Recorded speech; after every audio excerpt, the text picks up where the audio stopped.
Hello बच्चों, कैसे हैं आप सभी। मेरा नाम है सोनू। वेलकम टू जस विज्ञान। पुरानी वीडियो में हमने पढ़ा था लाइफ प्रोसेस चैप्टर के बारे में क्लास 10 में। आज हम जानेंगे लाइफ प्रोसेस के अंदर ही ऑटोट्रॉफिक न्यूट्रिशन के बाद हेटरोट्रॉफिक न्यूट्रिशन। आपके कोर्स में जो है बेटा हेटरोट्रॉफिक न्यूट्रिशन अमीबा के अंदर और ह्यूमन के अंदर दो टाइप्स ऑफ हेटरोट्रॉफिक न्यूट्रिशन है। अब एक एक करके हम दोनों के बारे में समझेंगे। तो पहले चालू करते हैं अमीबा से।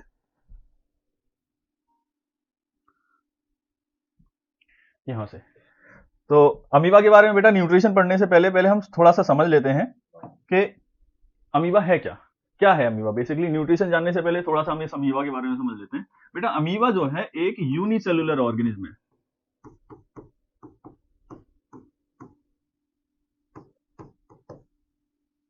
मीन्स एक ऐसा ऑर्गेनिज्म है जिसके पास केवल केवल एक सेल है। एक सिंगल सेल का बना हुआ ऑर्गेनिज्म है। अब सोचिए जब इवोल्यूशन हुआ होगा तो आज हम जितने टाइप्स ऑफ एनिमल और प्लांट देखते हैं क्या सभी एज इट इज आए थे? नहीं। सबसे पहले एक जो लिविंग ऑर्गेनिज्म आया होगा डेफिनेटली उसके पास एक सिंगल सेल रही होगी।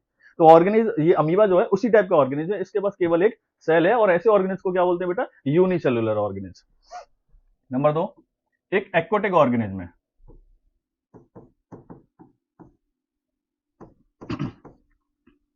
एक्वाटिक ऑर्गेनिज्म नाम से पता चल रहा है ऐसा ऑर्गेनिज्म जो हमें पानी के अंदर मिलेगा देखने के लिए।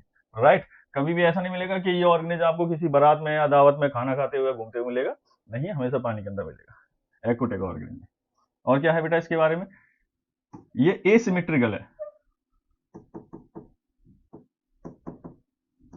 एसिमेट्रिकल का यहां पर क्या मतलब है? यहां एसिमेट्रिकल का मतलब है अमीबा की जो शेप है ना वो फिक्स नहीं है। It always changes their shape. इसकी जो शेप है वो बदलती रहती है, वाटर ड्रॉप की तरह होता है।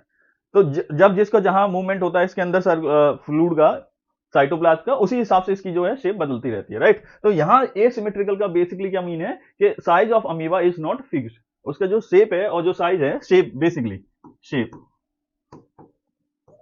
Of amoeba, shape of amoeba जो है बेटा फिक्स नहीं है, not fix. So this is the basic information about the amoeba. एक बात और है कि अमीबा न्यूट्रिशन किस टाइप का करता है। जैसे अब जब मैंने टाइप्स ऑफ न्यूट्रिशन पढ़ाया था तभी मैंने बताया था कि amoeba perform heterotroph of nutrition.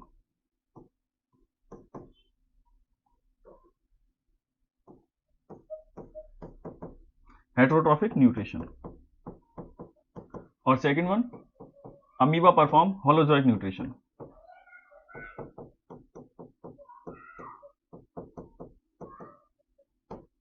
Heterotrophic means when the organism depended on other for the purpose of food.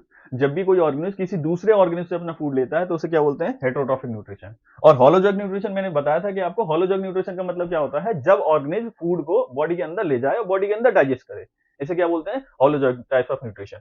अब होलोजोइक से क्या पता चल रहा है कि अमीबा जो है फूड को अपने अंदर ले जाएगा। अब यहाँ डायग्राम से देखेंगे कि यहाँ डाइजेस्ट दिखाया है मैंने। हम्म यहाँ ये डायग्राम के अंदर दिखाया गया न्यूट्रिशन इन अमीबा। ये अमीबा की स्लाइड है। ये यहाँ ये फर्स्ट पोजीशन दिखाई गई अमीबा की। ये अमीबा है और ये कोई फूड पार्टिकल है। और ये व्हाइट सरफेस आप समझ ले, ये कोई वाटर बॉडी है, ये पानी है। तो वाटर बॉडी के अंदर अमीबा तैर रहा है। तैरते तैरते वो फूड पार्टिकल जो है उसके नियर आने लगेगा। और जैसे ही फूड पार्टिकल अमीबा को टच करेगा तो अमीबा क्या करेगा? फूड पार्टिकल को चारों ओर से घेरने की कोशिश करेगा। क्योंकि वाटर ड्रॉप की तरह मैंने बताया शेप इसकी फिक्स नहीं है। तो क्या होगा बेटा? यहां से फिंगर लाइक प्रोजेक्शन, फिंगर की जैसी आकृतियां बाहर निकल के आएंगी। और इन्हें क्या बोलते हैं बेटा? सूडोपोडिया। क्या बोलेंगे? सूडोपोडिया। सूडोपोडिया क्या होते हैं? Pseudopodia are temporary finger like structure those form from the outer side of the amoeba. Amoeba की बाहरी सरफेस से उंगली जैसी संरचनाएं बाहर निकल के आएंगी और जो फूड को ऐसे कैप्चर करेंगे। और फूड को कैप्चर करेंगे। धीरे धीरे देख रहे हैं कि ये जो प्रोजेक्शन है थर्ड स्टेज में देख रहे हैं, इन्होंने प्रोजेक्शन ने इस तरीके से पूरा फूड को कवर कर लिया। अब ये फूड आ गया बीच के अंदर। फूड पार्टिकल कंप्लीटली कवर हो गया है इन सूडोपोडिया से। एट लास्ट क्या है कि फूड पार्टिकल अमीबा के अंदर पहुंच चुका है। तो in this way amoeba intake the food. ये डाइजेशन का मैंने आपको पता हो, न्यूट्रिशन के बताए थे मैंने 5 स्टेप बताए थे। याद आ रहा है आपको न्यूट्रिशन के 5 स्टेप? पहला बताया था ingestion. Ingestion means intake of food. यहां देख रहे हैं ये इंजेशन हो गया, फूड यहां आ चुका है। अब सेकंड नंबर पे बेटा क्या होगा इसके अंदर? डाइजेशन। डाइजेशन होगा। इंजेशन के बाद फूड का डाइजेशन होगा। और डाइजेशन के लिए सेल के अंदर क्या होता है, क्या आपको पता है कि सेल के अंदर एक सेल ऑर्गेनेल होता है जो डाइजेशन में रोल प्ले करता है, दैट कॉल्ड लाइसोसोम। क्या बोलते हैं तो उसे बेटा? लाइसोसोम। लाइसोसोम के अंदर क्या होते हैं? Digestive enzymes.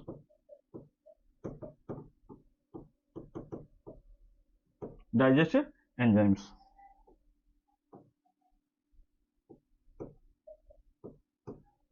अब क्या होगा,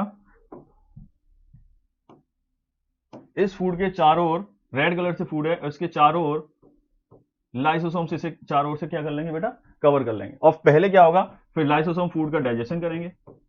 आफ्टर दैट क्या होगा कि अब जो फूड डाइजेस्ट हुआ है उस फूड से एनर्जी बनाई जाएगी by the help of mitochondria, right. Mitochondria called as the power house of cell. Mitochondria को क्या कहते हैं बेटा, सेल का पावर हाउस। तो जो फूड आया है, जो डाइजेशन हुआ है, उससे क्या होगा, एनर्जी फॉर्म होगी। तो इस तरीके से अमीबा के अंदर क्या होता है, न्यूट्रिशन होता है। तो पहले फूड का इंटेक होगा by the help of pseudopodia, फिर क्या होगा, फूड का डाइजेशन होगा by the help of lysosome, right. Okay, so now we will move to the next, nutrition in human beings. अब ह्यूमन बींग्स में न्यूट्रिशन पढ़ने से पहले हम समझ लेंगे कि ह्यूमन किस टाइप का न्यूट्रिशन करता है। तो सेम वे में जो हमने पुराना टाइम में हमें पढ़ा था कि न्यूट्रिशन है, न्यूट्रिशन के हमारे पास दो टाइप अभी भी आए थे। होलोजोइक न्यूट्रिशन, जैसे अमीबा भी होलोजोइक करता है। होलोजोइक में क्या होगा कि फूड है, फूड का इंटेक होगा बॉडी के अंदर, यहाँ पर फूड का क्या होगा बेटा, डाइजेशन होगा। सेकंड है human perform heterotrophic nutrition. Heterotrophic means when it is depended on other, ये फूड के लिए क्या होगा, दूसरे के ऊपर डिपेंडेड रहेगा, राइट। तो नेक्स्ट आगे चलते हैं। ह्यूमन के अंदर इंटेक के बाद क्या होगा, जब हमने फूड को अंदर ले लिया उसके बाद क्या होगा बेटा, उसका फूड का डाइजेशन होगा। तो अब हम जानेंगे ह्यूमन डाइजेस्टिव सिस्टम के बारे में कि फूड का डाइजेशन ह्यूमन के अंदर कैसे होता है। अच्छा, यहां पर एक वर्ड और जुड़ा हुआ, सिस्टम। क्या आपको पता है कि सिस्टम का क्या मतलब होता है? अगर आपको पता हो, हम जब हमने सेल पढ़ा था तब हमने पढ़ा था, क्या पढ़ा था कि सेल का ग्रुप क्या बनाता है बेटा, टिश्यू। कई सारे टिश्यूज का ग्रुप क्या बनाता है बेटा, ऑर्गन। और कई ऑर्गन्स का ग्रुप क्या बनाता है, ऑर्गन सिस्टम। हम यहां ऑर्गन सिस्टम की ही बात कर रहे हैं। ये वो सिस्टम है, system means group of organs. तो digestive system means when the group of organs performing digestion. कई ऑर्गन के ग्रुप मिलकर के जब डाइजेशन करेंगे तो उसे पूरा सिस्टम बोला जाता है फिर, राइट। तो यहाँ कई ऑर्गन्स आएंगे, रोल प्ले करेंगे। तो ह्यूमन डाइजेस्टिव सिस्टम को अगर उसी वे में अगर हम समझें तो इसे दो मेन कैटेगरी में डिवाइडेड करेंगे। Human digestive system can be divided into two categories. पहला है एलिमेंट्री कैनाल और दूसरा क्या है, डाइजेस्टिव ग्लैंड। एलिमेंट्री कैनाल एक पाइप जैसी स्ट्रक्चर होती है, यहाँ एक पूरा सिस्टम बनाया गया। देखिए सभी, ये जो पाइप लाइक स्ट्रक्चर है, ये जो हमारे माउथ से स्टार्ट होकर के बकल कैविटी, फेरिंग्स, ईसोफेगस होते होते ये स्टमक, और स्टमक से फिर स्मॉल इंटेस्टाइन, स्मॉल इंटेस्टाइन से फिर लार्ज इंटेस्टाइन, और एट लास्ट फूड हमारा बॉडी से बाहर निकल जाता है फ्रॉम एनस। सो ये जो माउथ से लेकर एनस तक जो ट्रैक है, जो पाइप लाइक स्ट्रक्चर है, इसे क्या कहते हैं, एलिमेंट्री कैनाल। और इसी एलिमेंट्री कैनाल में बीच बीच में कुछ ग्लैंड्स आती हैं जो डाइजेशन में हेल्प करेंगी। उन सभी ग्लैंड्स को क्या बोलेंगे हम, डाइजेस्टिव ग्लैंड। सिंपल है, जो ग्लैंड डाइजेशन में हेल्प करे उसे क्या बोलेंगे, डाइजेस्टिव ग्लैंड्स। ओके। अच्छा, ग्लैंड्स आगे जाने से पहले थोड़ा सा हम समझ लेते हैं ग्लैंड्स होती क्या है। तो glands, anyone know the definition of gland? Gland का क्या मतलब है? ग्लैंड का मतलब होता है बेटा, एक ग्रुप ऑफ ए सेल और एक ग्रुप ऑफ सेल, कोई भी सेल या सेल्स का समूह which release any chemical substance known as gland, उसे ही हम क्या कहेंगे, ग्लैंड कहेंगे। देखो, सो पहले मैं बताता हूं ग्लैंड्स क्या है। ए सेल और ए ग्रुप ऑफ सेल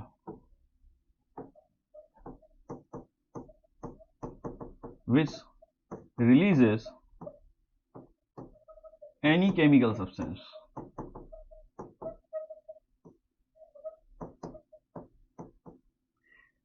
अब आप में से मुझे बताइए, मल्टी सेलुलर ग्लैंड्स तो आपने बहुत सारी देखी है, यहाँ जितनी भी ग्लैंड्स आएंगी सब मल्टी सेलुलर है। क्या आप में से किसी को भी पता है कि ऐसी कौन सी ग्लैंड है जिसमें केवल एक सेल होती है, या यूनिसेलुलर ग्लैंड? अगर पता है तो फिर इस वीडियो के लास्ट में कमेंट करके जाइएगा और बताइएगा मुझे यूनिसेलुलर ग्लैंड कौन सी है, राइट। तो यहाँ मैंने आपको समझाया कि ग्लैंड का मतलब क्या है, कोई भी सेल या सेल्स का ग्रुप जो कोई भी केमिकल सब्सटेंस रिलीज करें। और डाइजेस्टिव ग्लैंड का मतलब है कि उनका जो केमिकल सब्सटेंस है वो डाइजेशन में हेल्प कर रहा है, इसलिए हम उसे क्या बोल रहे हैं, डाइजेस्टिव ग्लैंड बोल रहे हैं।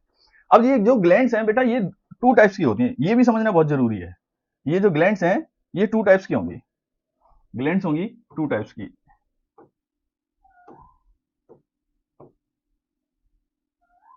यहां से ऐसे इरेज कर देते हैं। बेसिकली जो ग्लैंड होती है बेटा टू टाइप्स की होती हैं, एक होती है एक्सोक्राइन और बेटा दूसरी होती है एंडोक्राइन।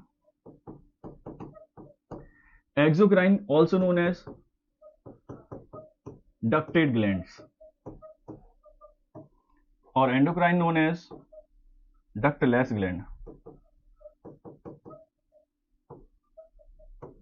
अब मैं ये सब क्यों बता रहा हूं, क्योंकि कई बार पेपर में आ जाता है कि डाइजेस्टिव ग्लैंड कौन सी टाइप की ग्लैंड है, एक्सोक्राइन है कि एंडोक्राइन है। तो डाइजेस्टिव ग्लैंड जो है बेटा, ध्यान रखना है आपको हमेशा कि डाइजेस्टिव ग्लैंड एग्जांपल है एक्सोक्राइन ग्लैंड के। डाइजेस्टिव ग्लैंड एक्सोक्राइन ग्लैंड के एग्जांपल है, या डक्टेड ग्लैंड के एग्जांपल है। और डक्टेड ग्लैंड जैसे नाम से पता चल रहा है कि सेल्स का ग्रुप होगा कुछ, और ये अपना chemical substance by the help of A duct, एक डक्ट की हेल्प से अपने केमिकल सब्सटेंस को एक पर्टिकुलर प्लेस पर रिलीज करेंगी। और डक्टलेस ग्लैंड क्या होगा कि कुछ सेल्स का ग्रुप है, ये डायरेक्ट केमिकल को रिलीज कर देंगे कहां पर, ब्लड में। बस ये डिफरेंस है, राइट। सो डाइजेस्टिव ग्लैंड कौन सी है बेटा, हमारी एक्सोक्राइन ग्लैंड्स हैं।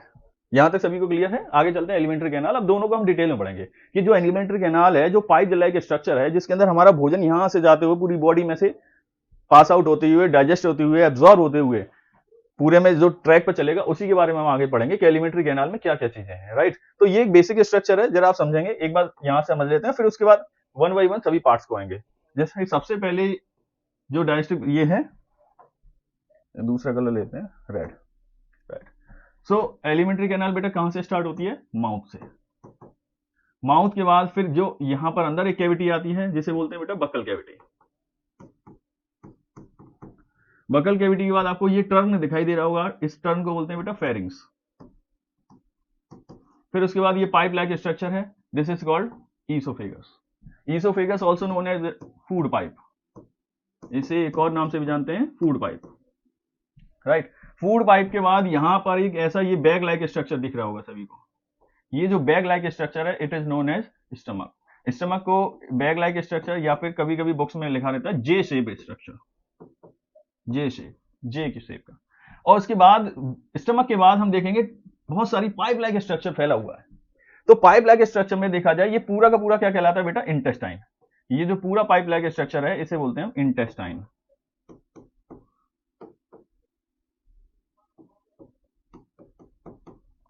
और इंटेस्टाइन बेटा दो टाइप का है, देख रहे हैं हम, टू टाइप्स ऑफ इंटेस्टाइन होता है, एक स्मॉल इंटेस्टाइन है, लार्ज इंटेस्टाइन है। ये बहुत इंटरेस्टिंग है, स्मॉल इंटेस्टाइन लंबाई में ज्यादा होता है और लार्ज इंटेस्टाइन लंबाई में कम होता है। लेकिन आप कहेंगे फिर सर नाम कैसे, इनके जो नाम रखे गए वैसे बेटा, स्मॉल और लार्ज इंटेस्टाइन ये इनके बेस पर रखे गए, डायमीटर पर, मोटाई पर। स्मॉल इंटेस्टाइन की मोटाई जो डायमीटर है वो कम होता है, और लार्ज इंटेस्टाइन का डायमीटर क्या होता है, ज्यादा होता है। ठीक है, तो अब वन बाई वन चलेंगे सभी पार्ट्स के बारे में। सबसे पहले बात करेंगे बेटा पार्ट्स ऑफ एलिमेंट्री कैनाल। जैसा मैंने बताया कि इसके अंदर एक माउथ होता है, सबसे starting mouth, buccal cavity, pharynx, oesophagus, stomach और इंटेस्टाइन। इंटेस्टाइन दो पार्ट, दो टाइप की होगी, स्मॉल इंटेस्टाइन और लार्ज इंटेस्टाइन। यहां तक क्लियर है, ओके। आगे चलते हैं माउथ। तो माउथ के बारे में बात करेंगे बेटा। माउथ क्या है, ओपनिंग ऑफ एलिमेंट्री कैनाल।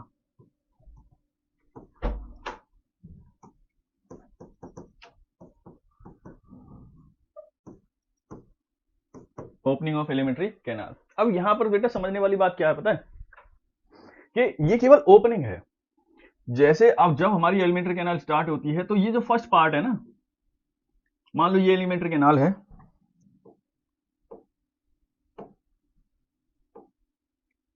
ये एलिमेंट्री कैनाल है, तो ये जो ओपनिंग है, पहला हिस्सा जो है, यही क्या कहलाता है, माउथ।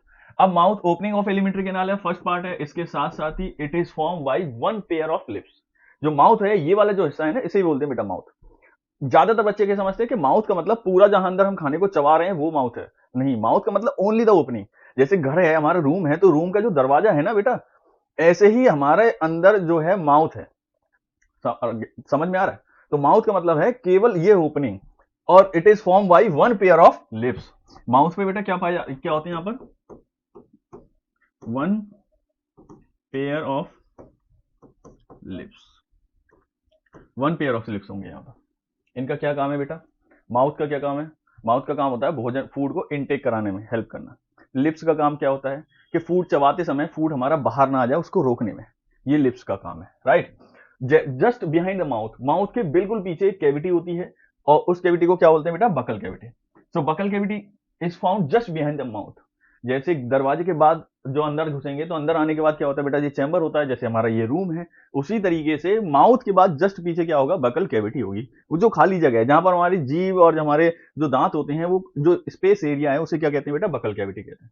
तो बकल कैविटी में आपको क्या क्या देखने के लिए मिलेगा, बकल कैविटी में होगा टीथ, और दूसरी क्या होंगे बेटा, टंग। टीथ और दो चीजें होंगी बकल कैविटी के अंदर, टीथ और टंग। अच्छा, आप में से क्या किसी को पता है कि टीथ और एक वर्ड और होता है टूथ, क्या डिफरेंस है इसमें? बेटा टूथ जो होता है वो सिंगुलर है, एक दांत के लिए बोलेंगे तो हम क्या यूज करेंगे? टूथ। और पूरे के लिए सेट की जब बात करते हैं तो क्या बोलते हैं? उसे टीथ बोलते हैं। और टंग तो आप सब जानते हैं।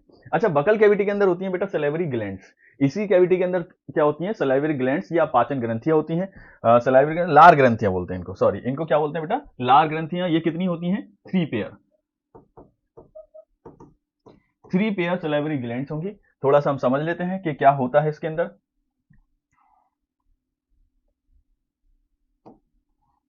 ये जो 3 पेयर सलाइवरी ग्लैंड्स हैं, इनसे बेटा क्या रिलीज होगा? नंबर 1 क्या होगा बेटा? Mucus.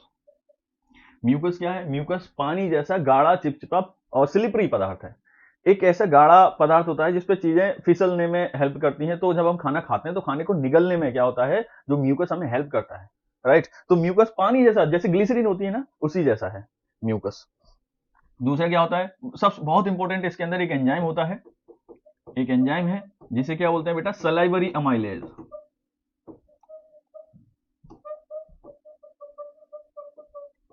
Salivary amylase also known as ptyalin. Thousands of time, हजारों बार ये पेपर में आया है कि लार के अंदर कौन सा एंजाइम होता है, सलाइवा के अंदर कौन सा एंजाइम होता है। तो आपको याद रखना है। कॉमन लैंग्वेज में उसे बोलते हैं बेटा टाइलिन। कॉमन लैंग्वेज में क्या बोलते हैं इसे? टाइलिन। कॉमन लैंग्वेज में बोलते हैं टाइलिन। और साइंटिफिक लैंग्वेज में क्या नाम है? Salivary amylase. अब ये सलाइवरी क्यों वर्ड जोड़ा गया? क्योंकि ये अमाइलेज एंजाइम इंटेस्टाइन में भी रिलीज होता है, तब इसका इंटेस्टाइनल अमाइलेज होता है इसका नाम। और जब ये सलाइवा के अंदर है तब इसका नाम क्या है? Salivary amylase. तो याद रखना है, ये जो एंजाइम है इसके दो जगह से ओरिजिन होता है, माउथ के अंदर भी होता है और इंटेस्टाइन में भी होता है। इसलिए यहां पर सलाइवरी अमाइलेज बोलना ज्यादा सही है डायरेक्ट अमाइलेज की जगह। है तो अमाइलेज ही, लेकिन सलाइवा में है इसलिए सलाइवरी अमाइलेज, और जो इंटेस्टाइन में रिलीज होगा वो आगे, उसे क्या बोलेंगे? इंटेस्टाइनल अमाइलेज बोलेंगे। ओके, अब थोड़ा सा जान लेते हैं टीथ के बारे में। कितने टाइप्स ऑफ टीथ होते हैं? अब टीथ की बात करें तो मेनली 4 टाइप्स ऑफ टीथ होते हैं ह्यूमन के अंदर। ये जो टीथ की बात हो रही है, हम किसकी बात करें बेटा? ह्यूमन के। ह्यूमन के अंदर 4 टाइप्स ऑफ टीथ होते हैं। पहले होते हैं इंसिजर, दूसरे कैनाइन, फिर प्रीमोलर और मोलर। अगर हम यहाँ पे इनकी शेप देखें इंसिजर की, देखने में तो आपको ये लग रहा होगा कि ये सर केवल देख रहे हैं, आप देखेंगे तो यहाँ से ये जो शेप है आपको बिल्कुल कुछ ज्यादा क्लियर नहीं समझ में आ रहा होगा। आप इसको ऐसे देखो कि जो सबसे फ्रंट वाले जो दिखाई देते हैं ये इंसिजन है, उसके बराबर में जो होते हैं ये कैनाइन है। अगर बहुत अच्छी शेप की बात करेंगे तो देखिए, अब ये वाला फोटो देखो, ये देखो, बूम, अब आपको सब क्लियर हो रहा होगा। देखो ये जो आगे हैं, देखने से पता चल रहा होगा बेटा आपको कितने पेयर हैं? 2 पेयर, 2 जोड़ी। ये है हमारे इंसिजर, सबसे आगे वाले, फ्रंट वाले। उसके बराबर में दूसरे जो होते हैं ये होते हैं कैनाइन। कैनाइन ऊपर से बेटा नुकीले होते हैं। ये यहां दिख रहा है, ये नुकीले हैं। ये देखो, ये तो इंटरनल पोर्शन है, ये आउटर एरिया है, ये ऐसे नुकीले होते हैं, ये इस टाइप से होते हैं ये। ओके, सो पहले नंबर पर हम ये देख रहे हैं बेटा, ये है हमारे इंसिजर, और दूसरे क्या है बेटा? कैनाइन। कैनाइन के जस्ट पीछे हमें देखने के लिए मिलेगा प्रीमोलर, और प्रीमोलर के बाद क्या मिलेंगे बेटा? हमें मोलर। तो 4 टाइप्स ऑफ टीथ हमें देखने के लिए मिलते हैं। सबसे नंबर पर 1 पर इंसिजर, फिर कैनाइन, फिर प्रीमोलर और मोलर। अगर इनकी काउंटिंग की बात करें तो इंसिजर बेटा होते हैं हमारे पास 2 पेयर। इंसिजर कितने हैं बेटा? 2 पेयर।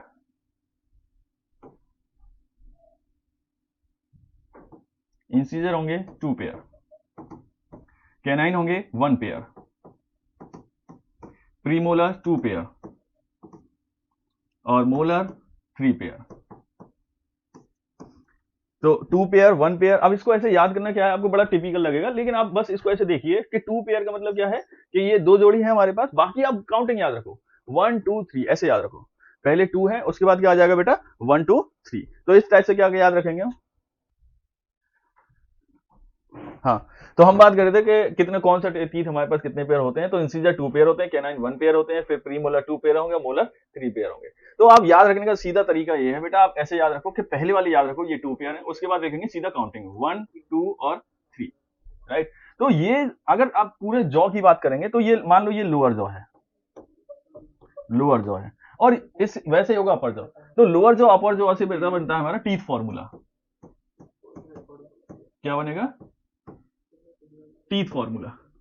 अब टीथ फॉर्मूला जो बनता है उसमें उसका क्या है, एक तरह से टीथ फॉर्मूला लिखने का तरीका क्या है बेटा, ये है। जब भी हम टीथ फॉर्मूला लिखते हैं तो टीथ फॉर्मूले बताते हैं इंसीजर अपॉन इंसीजर, फिर इंसीजर के बाद आ जाएगा canine upon canine, premolar upon premolar, और मोलर अपॉन मोलर।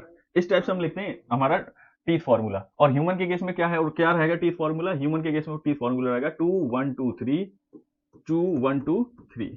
2 का मतलब ये है इंसीजर, फिर 1 का मतलब कैनाइन, फिर 2 का मतलब प्रीमोलर, और अगले 3 का मतलब क्या रहेगा, मोलर। अच्छा एक बात और आप ये याद रखिए कि टीथ में जो आगे वाले ये जो दो हैं, ये प्रीमोलर जो सॉरी आगे वाले ये जो दो हैं कैनाइन और इंसीजर, ये इन्हें बोलते हैं बेटा स्माइलिंग टीथ। स्माइलिंग टीथ क्यों बोलते हैं स्माइलिंग टीथ, क्योंकि जब भी आप हंसेंगे और दांत दिखाएंगे तो आपके यही दांत नजर आएंगे, इसलिए हम इन्हें बोलते हैं स्माइलिंग टीथ। कभी आप देखना मिरर के अंदर हंसोगे तो आपको केवल ये आगे ये यही आपको टीथ दिखेंगे, तो इसलिए इन्हें बोलते हैं स्माइलिंग टीथ। उसके बाद जो लास्ट वाले ये जो है प्रीमोलर और मोलर, इन्हें बोलते हैं बेटा चीक टीथ। क्या बोलेंगे इन्हें, चीक टीथ, गाल वाले टीथ, क्योंकि ये हमेशा गाल के पास रहते हैं। तो 4 टाइप्स ऑफ टीथ हमने समझा, अब इनके फंक्शन समझ लेते हैं बेटा। तो 4 टाइप्स ऑफ टीथ में जो पहले हैं इनका फंक्शन होता है बेटा कटिंग।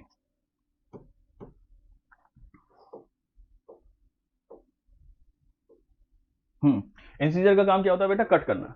और कैनाइन का क्या है, किसी भी चीज को चीरना। किसी भी चीज को चीरना है, जैसे जो नॉनवेज खाने वाले जो एनिमल्स होते हैं उनके जो कैनाइन्स होते हैं वो लंबे होते हैं, क्योंकि जो नॉनवेज होता है ना या कोई भी खींचने वाली चीज होती है उसको फाड़ने के लिए, चीरने के लिए इन नुकीले टीथ की जरूरत होती है कैनाइन्स की, राइट। तो नॉन वेजिटेरियन जो जितने भी एनिमल्स होते हैं उनके कैनाइन बड़े होते हैं, या जो लोग भी नॉनवेज खाते हैं उनके भी कैनाइन धीरे धीरे क्या होते हैं, बढ़ते चले जाते हैं। तो इंसीजर का काम क्या है, किसी भी चीज को काटना। कैनाइन का काम होता है किसी भी चीज को चीरना। चीरने और काटने में क्या है, अंतर है। प्रीमोलर और मोलर का काम क्या होता है, ग्राइंड करना। बिल्कुल फूड को ग्राइंड करना है, महीन जैसे चक्की होती है, चक्की में जो गेहूं डालते हैं तो पाउडर बन के बाहर निकल के आता है, यही काम होता है इन दोनों का। इसलिए इनका जो सरफेस एरिया है ना बेटा, वो ऊपर से ऐसे बढ़ा हुआ होता है। इनका जो सरफेस एरिया है ना ऊपर से ऐसे बढ़ा हुआ होता है, जैसे चक्की के पार्ट होते हैं ऐसे, उसे ऐसे चक्की घूमती है, ऐसे ही हम भी जब फूड खाते हैं ना तो आपने देखा होगा ऐसे ऐसे नहीं चबाते हैं फूड को। हम ऐसे खाएंगे ऐसे चबाएंगे, ऐसे आएगा ऐसे चबाएंगे, तो फूड को ऐसे ऐसे चबाते हैं, राइट। तो इससे क्या होगा, चक्की की तरह फूड क्या है, ग्राइंड होता है। ओके, तो यहां तक सबको टीथ क्लियर हो गया होगा। नेक्स्ट चलते हैं फेरिंग्स की बात। तो बकल कैविटी हमने पूरा कंप्लीट कर दिया। टीथ के बाद एक चीज और है, यहाँ हम टंग और समझ लेते हैं। बेटा जीभ का क्या काम है। अब जीभ के वैसे तो कई सारे काम है, बोलने में भी मदद करती है, लेकिन आप अगर किसी से गलत बोलेंगे, वर्डों का चुनाव नहीं करेंगे तो ये हड्डियां भी तोड़वा देती है लेकिन हम इसको रेस्पेक्ट में बात करेंगे। अगर डाइजेशन के रेस्पेक्ट में क्या काम है, तो टीथ जो टंग है, टंग का केवल डाइजेशन के रेस्पेक्ट में काम होता है। जो फूड चबाते समय उसको बार बार टीथ के बीच में लाना है। अगर जैसे यहाँ है, फूड चबाएंगे तो बार बार इधर आ जाएगा बीच वाले एरिया पर, या इधर की तरफ भी आ जाएगा, तो इसको बार बार यहाँ टीथ के ऊपर लेकर के आने का काम किसका है बेटा, टंग का है। तो हम करते भी, राइट। तो आप खुद से देख करके समझ पाएंगे टंग का क्या काम है। तो टंग का डाइजेशन में काम क्या होता है कि फूड को एक तो बार बार टीथ के ऊपर लेकर के आना है, दूसरा जो सलाइवा से जो ग्लैंड सलाइवा निकला है, सलाइवरी ग्लैंड से जो सलाइवा निकल के आया है उसको फूड के साथ मिक्स कराना है। ओके, नेक्स्ट बात करेंगे हम फेरिंग्स। फेरिंग्स क्या है, इसमें एक बात बहुत समझने वाली है। Pharynx pharynx is a common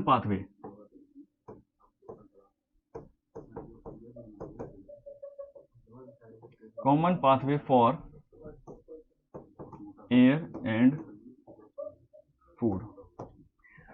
food और एयर के लिए, दोनों के लिए कॉमन पाथवे है फेरिंग्स। अब ये जैसे मैं ये खड़ा हूं तो ये वाला जो हिस्सा, ये जो टर्न है ना, ये जो टर्न है इसे बोलते हैं फेरिंग्स। जब भी हम खाना खाते हैं तो निकलेंगे ना, तो निकलने वाला रास्ता और सांस लेने वाला ये दोनों रास्ते यहाँ पर क्या है, सेम पोजीशन पे आ जाते हैं, तो कॉमन रास्ता बनता है दोनों के लिए। उसी कॉमन रास्ते को क्या बोलते हैं हम लोग, फेरिंग्स बोलते हैं। ऊपर दोनों रास्ते अलग हैं, लेकिन यहाँ कॉमन हो जाएंगे, फिर नीचे आके दोनों क्या है, अलग अलग हो जाएंगे। ओके, चलिए आगे चलते हैं फटाफट से। अब बात करेंगे हम ईसोफेगस के बारे में। अगर मैं थोड़ा सा डायग्राम को दोबारा से रिकैप करूं तो आप यहाँ समझिए। यहाँ पर देखो, ये हमने यहाँ पर माउथ कवर कर लिया। माउथ के बाद हम आगे आ गए, ये माउथ के बाद बकल कैविटी हो गया। बकल कैविटी के बाद ये टर्निंग फेरिंग्स हो गया। फेरिंग्स के बाद ईसोफेगस ये है, ये पाइप लाइक स्ट्रक्चर है, ये जो फूड को यहाँ गर्दन से लेकर के पेट तक लेकर के आएगा, ये जो पाइप लाइक स्ट्रक्चर है इसे ही बोलते हैं बेटा ईसोफेगस। आप समझ में आ रहा होगा, थोड़ा सा समझ लेते हैं ईसोफेगस का क्या काम है। पहली बात तो ये है, ईसोफेगस के अंदर कोई भी डाइजेशन नहीं होता है। This is the part of our alimentary canal where no digestion occur. यहाँ कोई भी डाइजेशन नहीं होगा, ये बहुत समझने वाली बात है, क्योंकि यहाँ पर कोई भी डाइजेशन एंजाइम नहीं होते। No digestion, no digestion, oesophagus के अंदर कोई भी डाइजेशन नहीं होगा। लेकिन यहाँ एक बहुत महत्वपूर्ण पार्ट होता है जो हमें देखने के लिए मिलता है, पेरिस्टाल्टिक मूवमेंट। ये बहुत समझने वाली बात है। क्या है पेरिस्टैल्टिक मूवमेंट? अब इसके समझने के लिए आपको थोड़ा सा रिकैप करना पड़ेगा हमारे मस्कुलर टिश्यू की तरफ, जिसे हम पेशी ऊतक भी कहते हैं। आपको याद होगा, अगर हम एलिमेंट्री इसकी बात करें तो समझो जैसे ये हमारे पास ईसोफेगस है, समझिए यहाँ पर ईसोफेगस है। अब ईसोफेगस में अगर देखेंगे ऐसे करके, ये इंटरनल पाइप है और ये बाहर का स्ट्रक्चर है, देखेंगे सभी। अब देखिए सब, यहाँ इसके अंदर बेटा, इसके अंदर कुछ दो टाइप की मसल्स होती हैं। एक ऐसी मसल्स होती हैं जो लंबी लंबी होंगी, राइट, और कुछ मसल्स ऐसे होंगी जो इस टाइप से होंगी, इस टाइप से होंगी। ये जो मसल्स हैं, ये इन्हें क्या बोलते हैं बेटा? Vertical, vertical muscles. और ये जो हैं, जो रिंग्स बना रही हैं, इन्हें बोलते हैं सर्कुलर मसल्स। सर्कुलर मसल्स, जो वर्टिकल मसल्स हैं और सर्कुलर मसल्स हैं, इनकी हेल्प से ये मूवमेंट होता है पेरिस्टैटिक मूवमेंट। पेरिस्टैटिक मूवमेंट एक बेसिकली अगर हम समझेंगे तो क्या होता है, जैसे ये फूड, ये हमारा एलिमेंट्री कैनाल है, देखिए ये जो एलिमेंट्री कैनाल है, इस एलिमेंट्री कैनाल में जब फूड आता है तो ये जो एलिमेंट्री कैनाल है इसका साइज कुछ ऐसे हो जाता है, ये फूड ऐसे आएगा। जब कुछ समय बाद क्या होगा कि यहां पर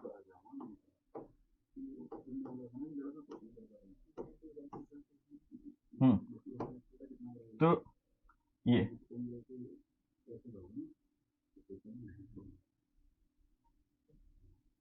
तो जब फूड हम निकलते हैं ना, तो ये जो एरिया है ना फूल जाता है, तो ये ऐसे इसको ऐसे दबाएगा। एलिमेंट्री कैनाल इस टाइप से ऐसे प्रेस होती है, ये ईसोफेगस इस टाइप से ऐसे प्रेस होगी, फूड को नीचे की तरफ मूव करेगी। तो आपको ऐसे जब भी हम खाना निकलते हैं तो आपको ऐसा लगेगा कि ये हिस्सा फूल गया हल्का सा, राइट। तो इसका फूलना सुकड़ना ये होता है। इसी की वजह से फूड जो है ऊपर से नीचे की तरफ मूव कर रहा है। फूड हमारा इस तरीके से ऊपर से नीचे आ रहा है, इसी मूवमेंट है।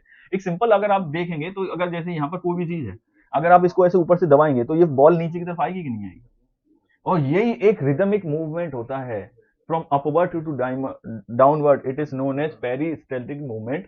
मीन्स हमारी जो ईसोफेगस है उसके अंदर कुछ इस प्रकार की गति होती है, जो ऊपर से फूड निकलने के बाद ऊपर से ऐसे दबना चालू होगा, और फूड जो है हमारा नीचे की तरफ मूव करते करते कहां पहुंचेगा? लास्ट में हमारे स्टमक तक पहुंचेगा।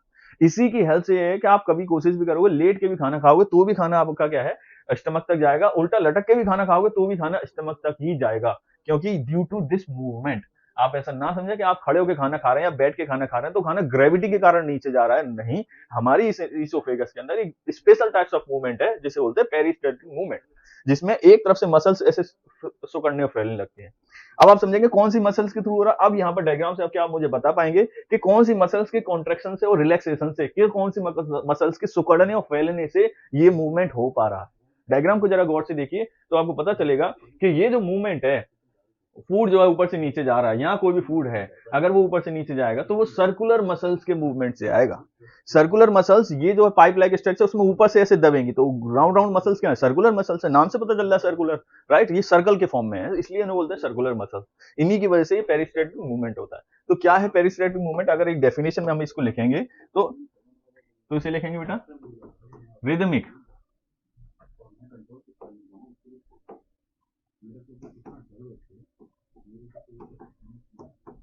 rhythmic contraction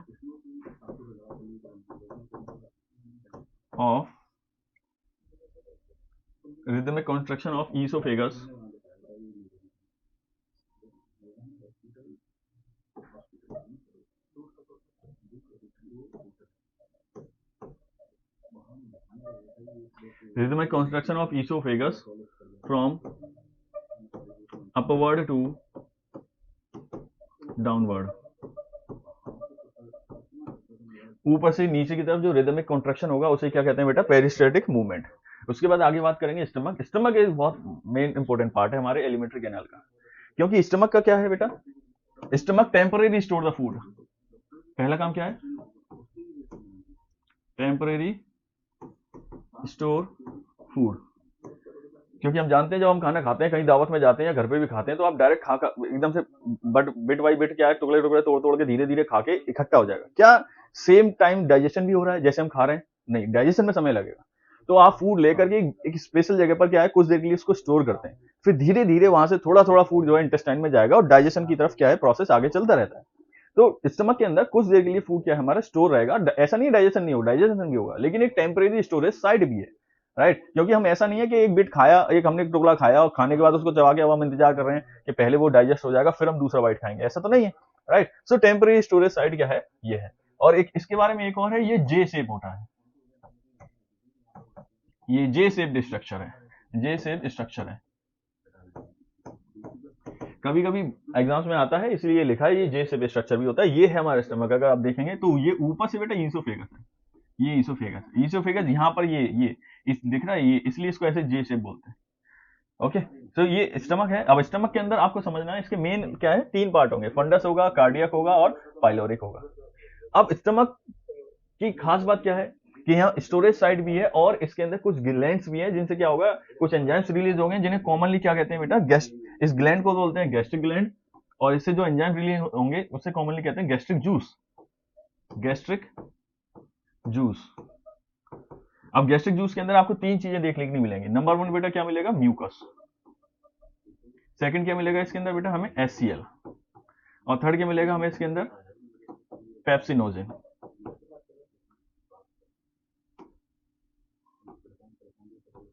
pepsinogen.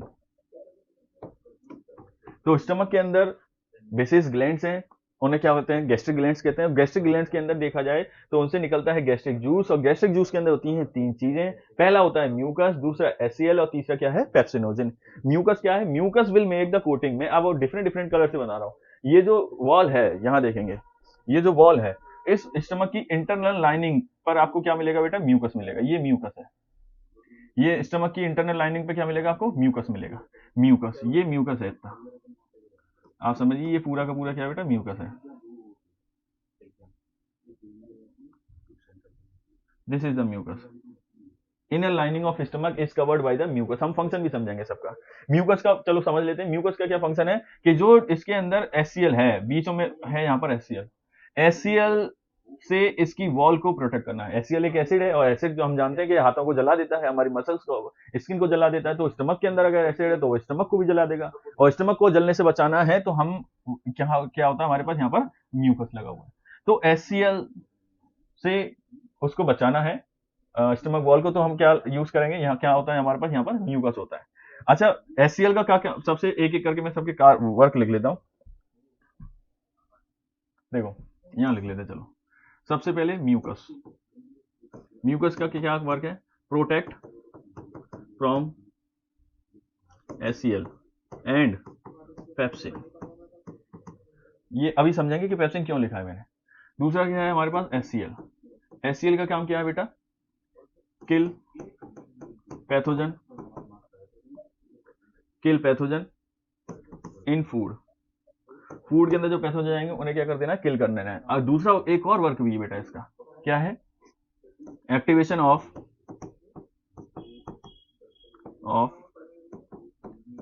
Pepsinogen, activation of pepsinogen. ये जो पेप्सिनोजेन निकलता है ना बेटा, ये एक इनएक्टिव है। क्या है बेटा, ये इनएक्टिव है। और पेप्सिनोजेन का जो एक्टिव फॉर्म है वो आगे बनेगा। पेप्सिनोजेन का जो एक्टिव फॉर्म है उसे क्या बोलते हैं बेटा, पेप्सिन। क्या बोलते हैं उसे, पेप्सिन। पेप्सिनोजेन का जो एक्टिव फॉर्म है उसे बोलेंगे पेप्सिन। और पेप्सिन क्या करेगा बेटा, प्रोटीन का डाइजेशन। क्या करेगा बेटा, प्रोटीन का डाइजेशन। प्रोटीन, तो पेप्सिनोजेन करेगा प्रोटीन, पेप्सिन करेगा प्रोटीन का डाइजेशन। और पेप्सिन है एक एक्टिव फॉर्म, लेकिन ये एक्टिव फॉर्म स्टमक के अंदर रिलीज नहीं होती है। स्टमक के अंदर इसकी इनएक्टिव फॉर्म रिलीज होगी जिसका नाम है पेप्सिनोजेन। तो स्टमक के अंदर क्या आएगा, पेप्सिनोजेन। पेप्सिनोजेन स्टमक के अंदर आएगा पेप्सिनोजेन, लेकिन ये पेप्सिनोजेन इनएक्टिव है। तो आप दोबारा से समझो आराम से कि स्टमक के अंदर तीन चीजें हैं। पहला है म्यूकस, दूसरा है HCl, तीसरा है पेप्सिनोजेन। बन के यहां से रिलीज क्या होगा बेटा, पेप्सिनोजेन। लेकिन पेप्सिनोजेन एक इनएक्टिव एंजाइम है, ये कुछ भी नहीं कर सकता। इसको एक्टिव करने के लिए क्या है हमारे पास, HCl।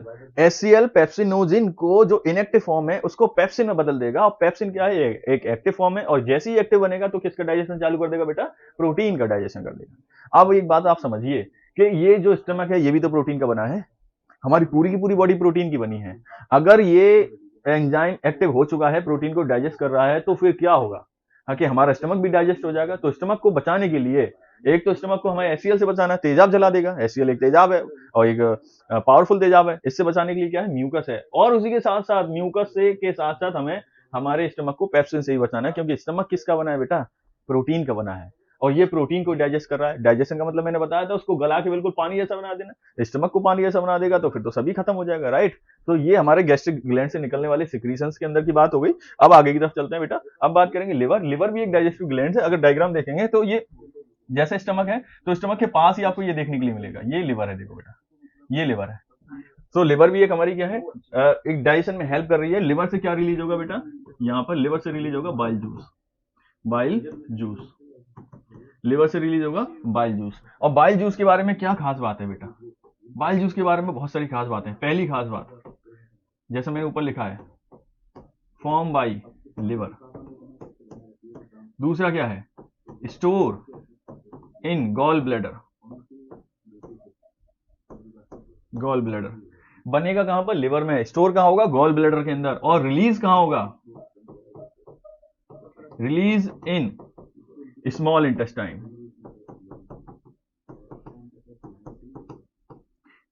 समझ में आ रही बातें? तो bile juice form in liver, बनेगा लिवर में, स्टोर कहां पर होगा? गॉल ब्लैडर में। और रिलीज कहां होगा बेटा? स्मॉल इंटेस्टाइन में। एक और कुछ और खास बातें हैं बाइल जूस के अंदर। No digestive enzyme. No digestive enzyme. इसके अंदर कोई भी डाइजेस्टिव एंजाइम नहीं होता। अब आप क्वेश्चन आएंगे, सर कोई डाइजेस्टिव एंजाइम भी नहीं है तो फिर ये हम पढ़ क्यों रहे हैं? इसकी जरूरत क्या है बाइल जूस की? तो बाइल जूस बेटा क्या करता है? बाइल जूस बहुत महत्वपूर्ण काम करेगा। यहाँ पर क्या करेगा बाइल जूस? देखेंगे। बाइल जूस कराता है इमल्सिफिकेशन ऑफ फैट। जो फैट है ना, उसको इमल्सिफाई करवाएगा। इमल्सिफाई का मतलब क्या है? Large size of fat balls होती हैं, उनको smaller size of fat balls में कन्वर्ट करेगा। तो क्या करेगा बेटा ये कि conversion of large size fat balls, large size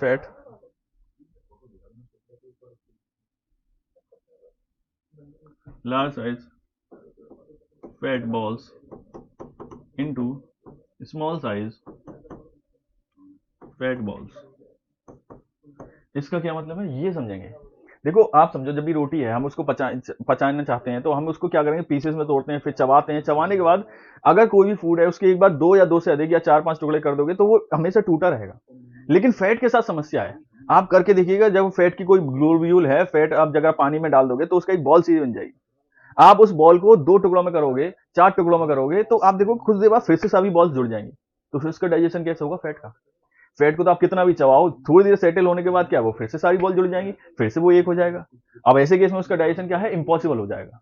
तो अगर उसको हमें डाइजेस्ट करना है तो हमें परमानेंटली पहले फैट के भी ऐसे छोटे छोटे पीसेस बॉल्स बनानी पड़ेंगी, स्मॉल बॉल्स बनानी पड़ेंगी, और वो ऐसे बनानी पड़ेंगी वो दोबारा से एक दूसरे से जुड़े नहीं।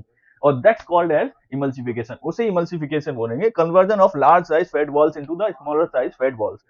इसमें फैट का नेचर चेंज नहीं हुआ है।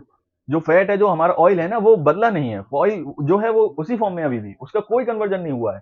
बस वो फिजिकली जो बड़े साइज की बॉल्स थी वो छोटे छोटे साइज की ग्लोब्यूल्स में बॉल्स में ब्रेक हो गई हैं। अब वो जुड़ नहीं पा रही हैं दूसरे। That's it. This is the work of bile juice. यही बाइल जूस का क्या है? हमारा वर्क है। अच्छा, कभी कभी ये भी आ जाता है बाइल जूस के अंदर बेटा क्या क्या होता है। तो बाइल जूस के अंदर ये भी ध्यान रखना है आपको, दो चीजें होती हैं बाइल जूस के अंदर। पहला तो होता है वाइल साल्ट, और दूसरा होता है बेटा बाइल पिगमेंट।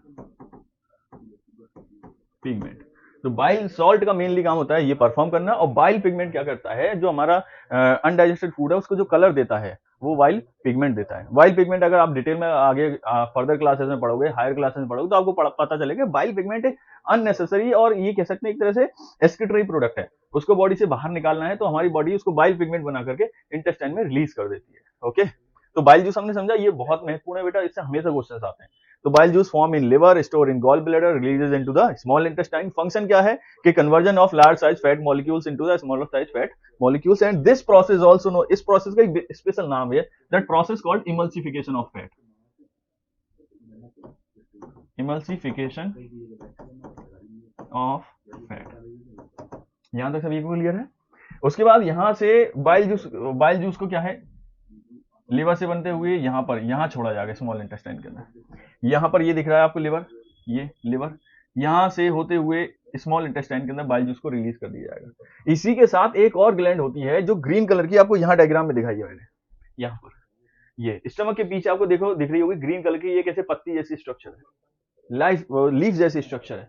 यहां भी देखो हल्की सी आपको दिख रही है, ये जो पोर्शन है ये हल्का सा, इसके पीछे होती है ऐसी लीफ जैसी स्ट्रक्चर है। इसे क्या बोलते हैं, ये ग्लैंड है हमारी, इसे बोलते हैं पेंक्रियाज। और पेंक्रियाज से क्या रिलीज होता है, पेंक्रियाटिक जूस। यहां भी एक ग्लैंड है जिसे बोलते हैं पेंक्रियाज।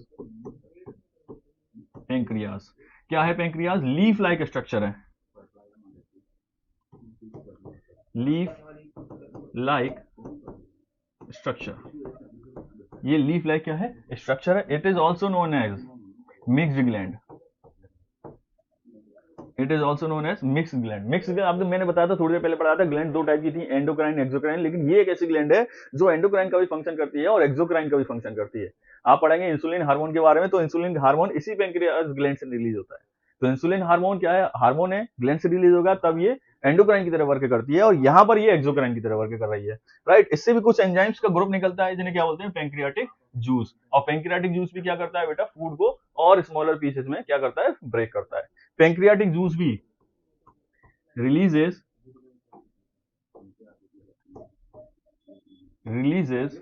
into small intestine, यहां तक। ओके चलिए आगे की तरफ चलते हैं। नेक्स्ट अब बात करेंगे हम इंटेस्टाइन के बारे में। इंटेस्टाइन क्या है, पाइप लाइक स्ट्रक्चर है, देखेंगे दोबारा से। तो ये जो ऊपर वाला स्ट्रक्चर था हमने कवर किया, ईसोफेगस, उसके बाद ये आ गया स्टमक, ये भी हम कंप्लीट कर चुके हैं। अब स्टमक के बाद ये जो आया है स्ट्रक्चर, ये जो स्ट्रक्चर है, ये जो पूरा पाइप लाइक स्ट्रक्चर्स हैं, ये यहाँ जो नीचे तामझाम बिखरा पड़ा है, ये पूरा का पूरा तामझाम क्या कहलाता है बेटा, इंटेस्टाइन। तो इंटेस्टाइन के हमारे पास क्या है, इंटेस्टाइन दो टाइप की होती है। Intestine further can be divided into two, दो टाइप की होगी हमारे पास इंटेस्टाइन। एक होगी बेटा स्मॉल इंटेस्टाइन, और ये होगी बेटा लार्ज इंटेस्टाइन। स्मॉल इंटेस्टाइन और लार्ज इंटेस्टाइन। स्मॉल इंटेस्टाइन मैंने बताया था आपको, ये बहुत ध्यान देने वाली बात है कि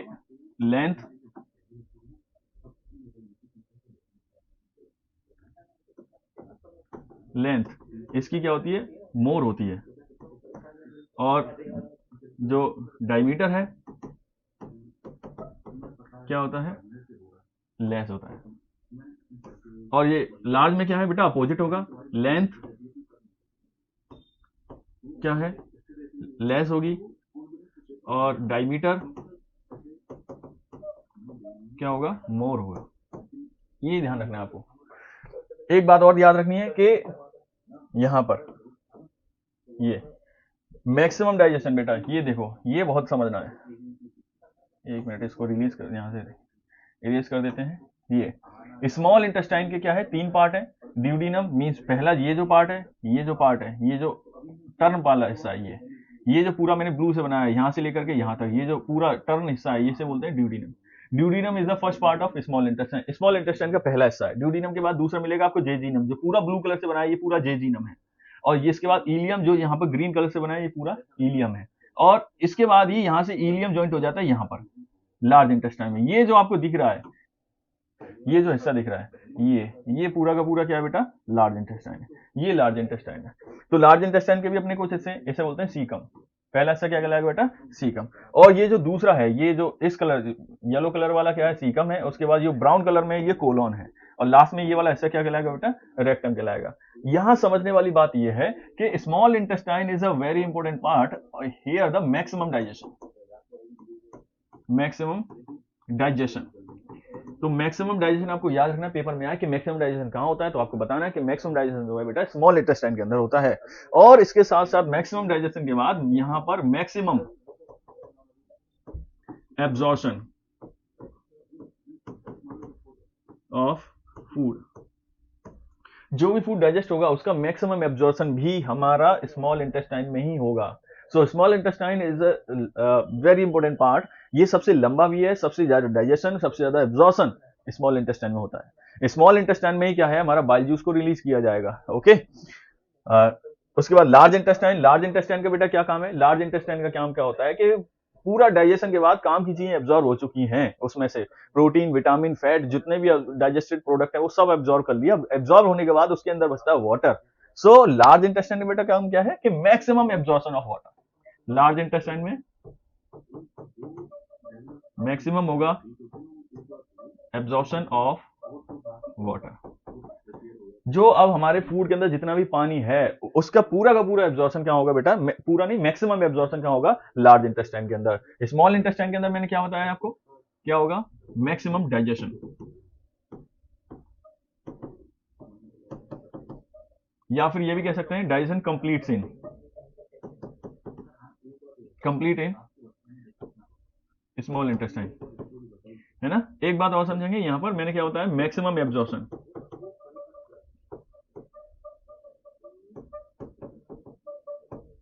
राइट। सो मैक्सिमम एब्जॉर्प्शन और maximum digestion of food small intestine में। लार्ज इंटेस्टाइन में मैक्सिमम एब्जॉर्प्शन ऑफ वाटर है, केवल फूड के अंदर जितना भी वाटर है उसका एब्जॉर्प्शन होगा लार्ज इंटेस्टाइन के अंदर, और जितना भी फूड डाइजेस्ट हुआ है उसका पूरा का पूरा एब्जॉर्प्शन, पूरा का पूरा इंटेस्टाइन से ब्लड के अंदर कहां आएगा बेटा, स्मॉल इंटेस्टाइन के अंदर, राइट। यहां तक सभी को क्लियर है। अच्छा, इसके साथ ही कुछ समझने से पहले एक बात और हम यहां पर समझ लेते हैं कि एब्जॉर्प्शन के लिए क्या चाहिए। इंटेस्टाइन के अंदर एक विशेष टाइप्स ऑफ थिंग्स होती हैं जिन्हें बोलते हैं विलाई।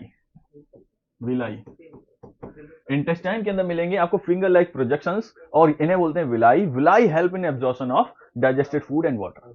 ये villi large intestine, small intestine दोनों इंटेस्टाइन के अंदर होती हैं, और फिंगर लाइक प्रोजेक्शंस होती हैं। इनका काम होता है absorption of digested food and water. जो भी फूड डाइजेस्ट हुआ है उसको एब्जॉर्ब करना है, और जो वाटर है फूड के अंदर उसको भी एब्जॉर्ब करना है। कौन करेगा, विलाई। तो क्या होती है विलाई, यहां लिख लेंगे, finger like projections, finger like structures. ये फिंगर लाइक स्ट्रक्चर्स होते हैं विलाई, दोनों टाइप्स ऑफ इंटेस्टाइन में होते हैं। और क्या कर देंगे, ये it increases the surface area of intestine. Intestine का जो इंटरनल सरफेस एरिया उसे क्या कर देते हैं, इंक्रीज कर देते हैं। अगर आप थोड़ा सा इसको डायग्राम की हेल्प से समझेंगे तो यहां समझेंगे, इस एरिया में समझते हैं। जैसे हमारे पास ये एक कोई इंटेस्टाइन है, सपोज लाइक ये सिंपल इंटेस्टाइन है। मैं दोबारा से बनाता हूं, कंपेयर करने के लिए बनाते हैं। देखो यहां से सपोज लाइक ये कोई एक इंटेस्टाइन है, यहां देखो, और एक ये कोई इंटेस्टाइन है। अब मैं इनकी इनर लाइनिंग बना रहा हूं, ध्यान देना सभी। ये इस इंटेस्टाइन की इनर लाइनिंग है,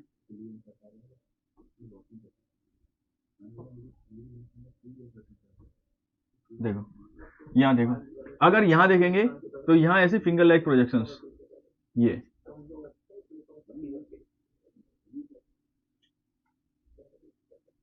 देखो बेटा। सो ये इंटेस्टाइन के अंदर ऐसे ये फिंगर लाइक प्रोजेक्शंस होंगे।